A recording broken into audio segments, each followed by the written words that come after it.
Berlin, mais patriotes à nous de leur barreau le chemin. Et si on ne fait pas attention, comme a dit Lumumba, l'éclatement du Congo c'est demain. C'est qui aux manettes de ces guerres?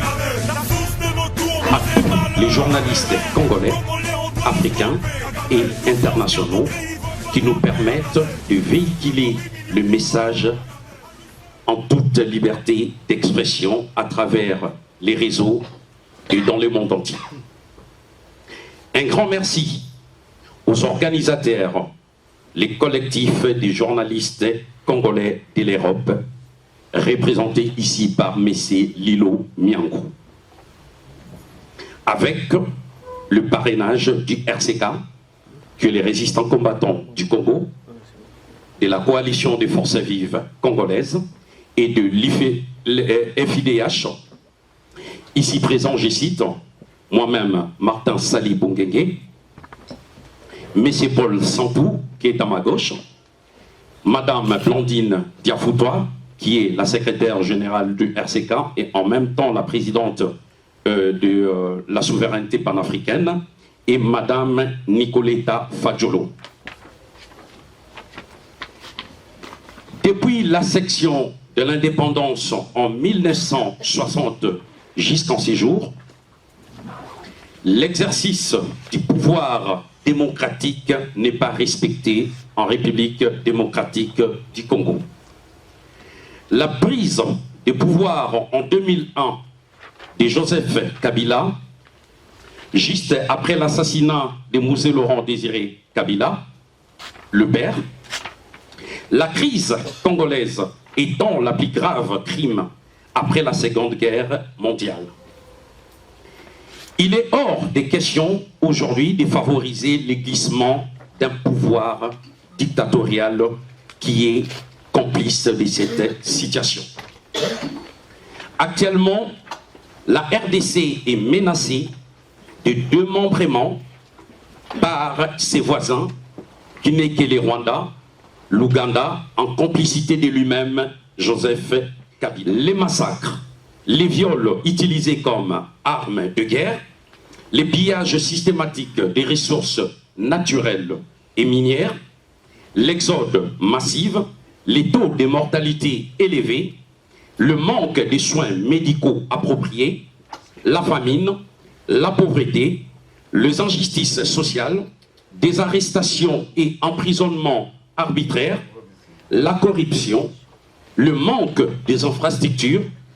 La RDC est l'un des pays le plus riche du monde en minerais, mais les plus pauvres démocrates. Les génocides perpétrés sur les sols congolais par Paul Kagame, Yoweri Museveni et Kabila, selon les rapports de l'ONU, remontent à 6 millions de morts et 12 millions de morts selon les chiffres réels qui peuvent représenter toute une population des 3 États. Admettons pour les Gabon qui n'a que 2 millions d'habitants, les Congo-Brazzaville représentent 4 millions d'habitants et les Rwandais 6 millions d'habitants. Imaginez un peu quand on dit 12 millions de morts, donc c'est qu'il y a 3 États, les Gabon, les Congo-Brazzaville et les Rwandais, qui sont exterminés. Les élections soi-disant démocratiques et apaisées en 2011 face à M. Étienne Tshisekedi, c'était un hold-up électoral par rapport à Kabila qui avait passé sous les yeux de la communauté internationale, qui ont déployé à peu près 20 000 casques bleus, qui ne sont que des spectateurs pour protéger les intérêts de multinationales, ainsi continue la domination impériale. La tentative des coups d'État constitutionnels à travers les dialogues de la Cinco en complicité de la majorité présidentielle et de l'opposition fantoche. Les RCK et la coalition des forces vives congolaises dit non aux accords de la Cinco, non à la transition avec Kabila qui est illégitime. Le RCK et la coalition des forces vives congolaises s'avait être la nouvelle offre politique. Cela se justifie par la constance de l'action des membres qui la composent, leur vision, leur projet de société, leur attachement aux valeurs de probité, de vertu, qui incarnent au milieu de la classe politique congolaise. C'est ainsi que le RCK et la coalition estiment qu'il est le mieux placé pour diriger de manière pacifique la République démocratique du Congo. Allô? Oui. Ah, ok. Et bon, on m'a demandé effectivement de parler de RDC et CPI, donc la Cour pénale internationale. Ça s'entend? Oui, je ne sais pas. D'abord, je voulais vraiment parler de la difficulté de parler des droits de l'homme. Et j'aimerais bien citer un exemple d'un journaliste qui s'appelle Anjan Sundaram. C'est un monsieur qui a étudié à Yale University, mais après il a décidé de s'occuper des guerres du Congo et du Rwanda. Et il raconte qu'il était au Rwanda dernièrement et il a vu toute une série de maisons et des gens qui étaient complètement cassés. Et les gens dormaient sous la pluie, ils ne comprenaient pas, les maisons étaient complètement détruites, ils voyaient les toits par terre et tout. Et il va vers ces gens-là et il leur dit, mais qui a fait ça? Est-ce que c'était le gouvernement? Est-ce que c'était l'armée rwandaise qui a fait ça? Et les gens ont répondu, c'est nous-mêmes. Nous-mêmes, on a cassé nos maisons. Il dit, mais pourquoi? Parce que Kagame nous a dit de faire ça, les maisons sont primitives, selon lui. Donc ces gens-là sont en train de mourir sous la pluie avec le paludisme, etc. parce que Kagame leur a dit que leurs maisons sont primitives. Ça m'a fait comprendre le niveau de répression au Rwanda aujourd'hui. Pourquoi je commence par le Rwanda? Parce qu'effectivement, si on ne comprend pas ce qui se passe au Rwanda aujourd'hui et ce que le peuple est en train de vivre, c'est une telle répression qu'il n'y aura jamais de l'information qui sort de ce pays sur lequel on pourra vérifier. Parce que c'est une prison ouverte. Et c'est d'ailleurs le pays qui occupe l'Est du Congo depuis 20 ans. Et ce monsieur a écrit un livre, voilà, Bad News, ça s'appelle, où il raconte que dans les derniers ans, depuis que Kagame est au pouvoir, il y a 60 journalistes qui sont soit tués, soit en exil, soit torturés. Et donc ça veut dire un journaliste chaque 4 mois, depuis que Kagame est au pouvoir. Donc, une grande difficulté de parler des droits de l'homme. Par exemple, il y a un autre jeune, il s'appelle Juan Branco. Il a fait un gros travail sur le premier cas de la CPI d'un Congolais, Germain Katanga. Je ne sais pas si vous avez entendu parler du cas Germain Katanga. Voilà. Et lui, il raconte dans son livre L'Ordre du Monde qu'il est dans l'Est du Congo, il voit un journaliste arriver. Le journaliste reste quelques heures, paf, il repart. Et le jour suivant, le papier sort dans les journaux et c'est tout faux. Il s'était trompé de qui avait attaqué qui, etc. Donc, Branco même dit que les preuves à la CPI contre Germain Katanga se sont basées seulement sur un rapport de Human Rights Watch qui reprend un seul rapport des Nations Unies d'une personne qui était quelques heures dans le village de Bogoro, donc la région pour laquelle, l'incident pour lequel Germain Katanga est attaqué. Donc, il n'y a aucune évidence. D'ailleurs, une autre anecdote que moi je trouve effrayante, c'est que on parle toujours du lion, le lion de Katanga pour Germain Katanga. Mais on ne dit pas que ce nom lui a été donné effectivement quand il est né par ses parents, parce que c'était le nom de son grand-père. Ça n'a rien à voir avec ses forces de combattement, etc. Pourquoi c'est absurde de s'en prendre à Germain Katanga? Parce que il avait fait à l'époque un groupe de autodéfense contre l'invasion de l'Ouganda. On parle de l'époque de 2002-2003. Donc, Kabila même fait une alliance avec ces groupes de défense, donc la groupe de défense de Germain Katanga, pour se battre contre l'Ouganda. Mais on l'arrête à 24 ans, on lui met un truc de généraux et on l'amène à La Haye. Franchement, c'est macabre ce qui se passe à La Haye. Il faut vraiment regarder de près parce que c'est très macabre. Ce monsieur, il s'est battu contre une invasion de la frontière soutenue par son propre gouvernement, mais on l'arrête pour crime, pour milice, pour... on ne comprend pas. Donc, et d'ailleurs, on dit souvent que c'est Kabila qui a ouvert les cas congolais à la CPI. Mais ça aussi c'est faux, parce qu'il faut savoir qu'on peut ouvrir un cas, c'est soit le procureur, soit le Conseil de sécurité des Nations Unies. Et dans le cas du Congo, c'était le procureur qui a dit, voilà, Kabila, soit tu ouvres un procès, soit c'est moi qui va le faire. Donc, il faut que tu amènes quelqu'un là-bas, parce que sinon c'est moi-même qui va le... Donc, c'est jamais un pays qui lui-même décide librement d'amener quelqu'un à la CPI. Ce premier cas, ce jeune, il raconte un peu son... C'est un livre très intéressant à lire, ça s'appelle De l'affaire Germain Katanga au contrat social. C'est une thèse universitaire de 600 pages qui analyse vraiment bien qui est ce monsieur. Parce que le grand problème de la CPI, c'est que souvent on arrête des gens et on dit toujours on s'en prenne aux Africains, on s'en prenne aux Africains. Mais on ne pose pas la question à quel Africain et pour quelle guerre. Parce qu'on parle jamais des guerres. Et la chose la plus grave, c'est que ce conflit-là est encore défini par la CPI comme un conflit ethnique. Alors ça, pour moi, c'est raciste. Excusez-moi, mais la Cour pénale de justice a condamné l'Ouganda en 2008 pour 10 milliards, a payé à la RDC pour une occupation, mais la CPI continue à parler de guerre ethnique. Alors si on s'arrête là, c'est absolument pas possible de définir une guerre comme ça où on a tous les éléments, on a tous les rapports que vous avez cités depuis 2000 jusqu'à aujourd'hui qui parlent d'une occupation, et par contre on continue avec cette faux fait. Parce que effectivement, si on regarde de près les cas à la CPI, il y a par exemple Lubanga, on dit dans son cas que c'était effectivement une guerre internationale dans la même période. Mais non, mais là on dit que c'est une guerre nationale, ethnique, locale, etc. C'est grave tout ça parce qu'on cherche de blanchir le Rwanda. Et donc on focalise sur l'Ituri, mais on laisse tomber les Kivu. On ne regarde jamais les Kivu, qui sont le centre des massacres. Et donc même le choix que la CPI fait de qui prendre, qui pas prendre, c'est très grave parce que, et ça va vers l'impunité.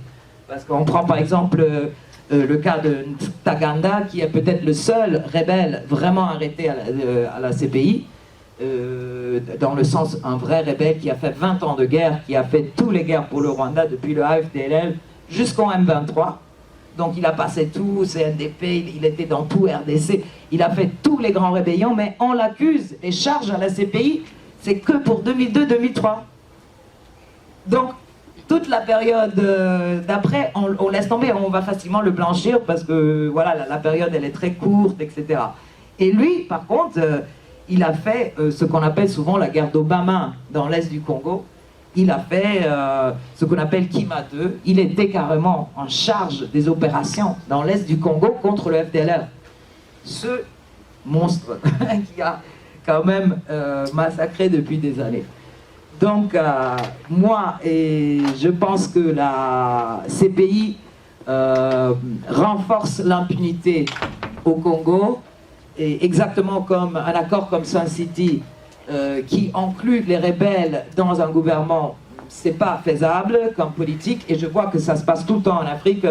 On a vu aussi le cas de la Côte d'Ivoire où on met les rebelles dans un gouvernement. C'est déjà peut-être le premier point des choses qu'il faudrait jamais vraiment accepter. Parce qu'après, on se retrouve, Obama avait fait comme sénateur, Obama en 2008, comme sénateur, il avait passé une loi sur le Congo, en disant que s'il y a une multinationale qui travaille là-bas quand il y a la guerre, on va les sanctionner. Ça, c'est une loi de Obama avant qu'il est arrivé au pouvoir. Après, il arrive au pouvoir, et c'est lui-même qui intègre les Rwandais dans l'armée congolaise, pour lutter pour massacrer le peuple congolais. Donc une grande impunité du point de vue des droits de l'homme que je pense est renforcée par la CPI. Merci. Bonjour chers invités, bonjour chers journalistes. J'ai été présentée par notre très cher journaliste Lilo Miango comme étant la présidente de la souveraineté panafricaine, plateforme qui comprend de diverses structures de nationalités africaines. Camerounaise, ivoirienne, gabonaise, tchadienne, nigérienne, congolaise, sénégalaise, malienne, angolaise, djiboutienne, togolaise, centrafricaine et burkinabé et j'en passe. Cela est juste. Mais aujourd'hui, je parlerai en mon nom dans cette conférence donc, du 4 mars 2017. Je parlerai en mon nom de secrétaire général du RCK et secrétaire technique de la coalition, puisque le cas que je vais développer aujourd'hui concerne uniquement la République démocratique du Congo, le viol utilisé comme arme de guerre. Je vais vous présenter également 3 points essentiels. Donc, dans un premier temps, je vais vous parler de l'objectif de la souveraineté panafricaine. Pourquoi elle a été créée? Après la volonté manifeste des Africains venus de la RDC, de la Côte d'Ivoire, du Cameroun, de la Tunisie, du Gabon, de retrouver leur liberté, ceux-là même ont été poussés à créer le concept de l'Afrique se mobilise pour sa souveraineté en décembre 2011. En octobre 2014, au lendemain de la chute de Blaise Compaoré, la dynamique de la diaspora a repris ses activités en rassemblant. Le collectif La Souveraineté panafricaine souhaite la vulgarisation auprès de l'opinion de tout horizon de l'idéologie panafricaine pour des stratégies innovantes. Le panafricanisme est une philosophie qui prône l'établissement d'un État fédéral, continental reposant sur des valeurs culturelles, authentiquement endogènes, qui concourent à la renaissance de l'Afrique. Le panafricanisme est une idéologie politique et un mouvement qui promeut et encourage la pratique de la solidarité entre les Africains, les Afro-descendants, où qu'ils soient dans le monde.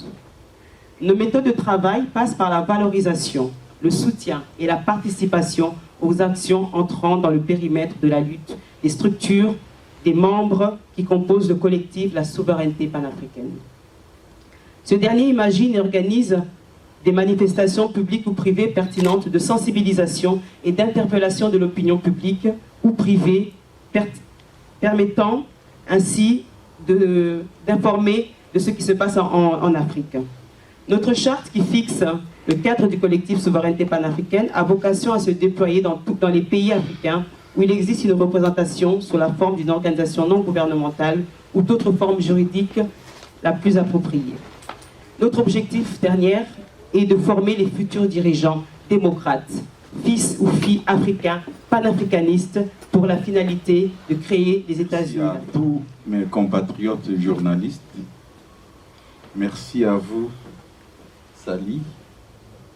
Merci, maman.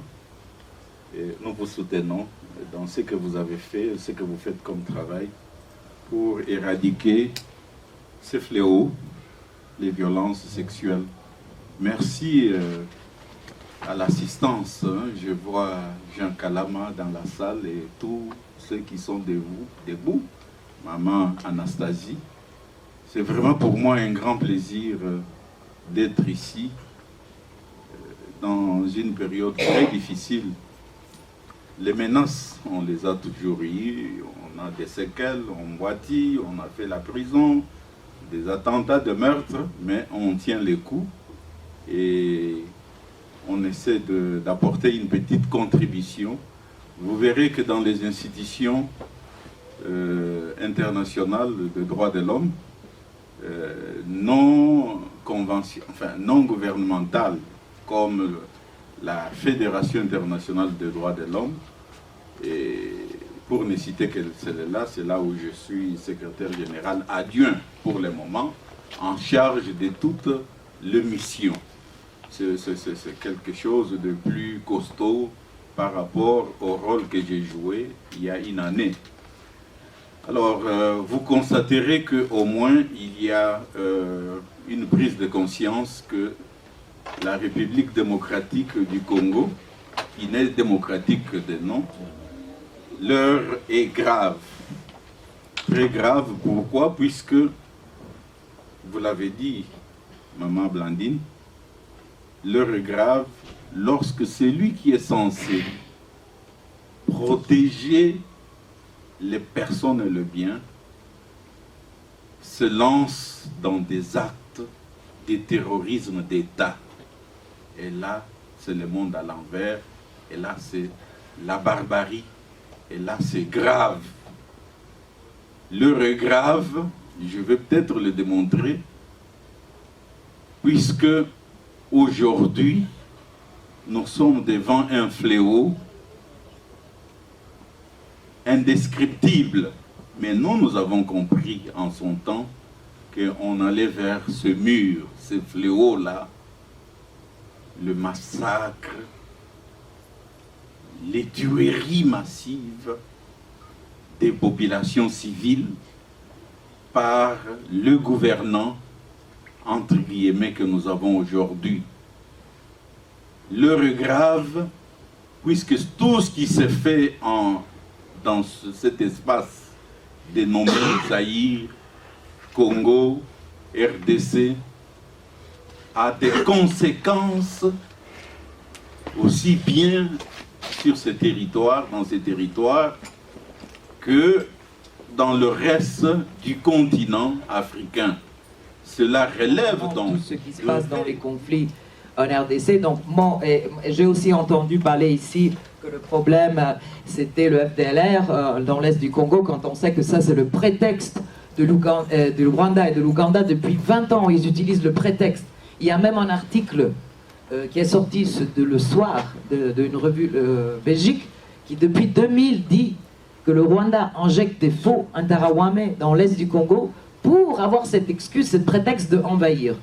Donc, et je me pose juste la question, comme l'organisation continue à mentir sur le rôle, parce que le Rwanda, c'était un coup d'État américain, organisé par les États-Unis, l'Angleterre, la France n'a rien à voir avec tout ça, de continuer à mentir sur ça, de tenir un pays qui est carrément, il y a 2 millions de personnes en prison au Rwanda, et avec ce mensonge-là, on ne peut pas être un vrai panafricaniste si on ne reprend pas les mensonges qu'on fait au Rwanda depuis 20 ans.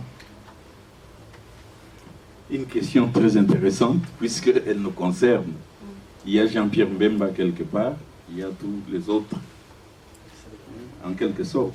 Vous faites allusion à un débat avec Juan Branco, et où il y avait Karine Bono, notre chargée de la justice pénale internationale. Mais je vous ai dit que le monde fait des intérêts et de certains équilibres à rechercher. C'est comme ça le monde. Mais attendez, je vous réponds, on ne va pas faire le monologue. Ce n'est pas la FIDH qui dit qu'il n'y a pas de Rwandais, de Burkinabé, de Burundais et des Ougandais en RDC. Ce n'est pas la FIDH. La FIDH est une plateforme des organisations de la société civile. Un point trait. Elle a une capacité d'action limitée, là où les États utilisent le moyen de l'État.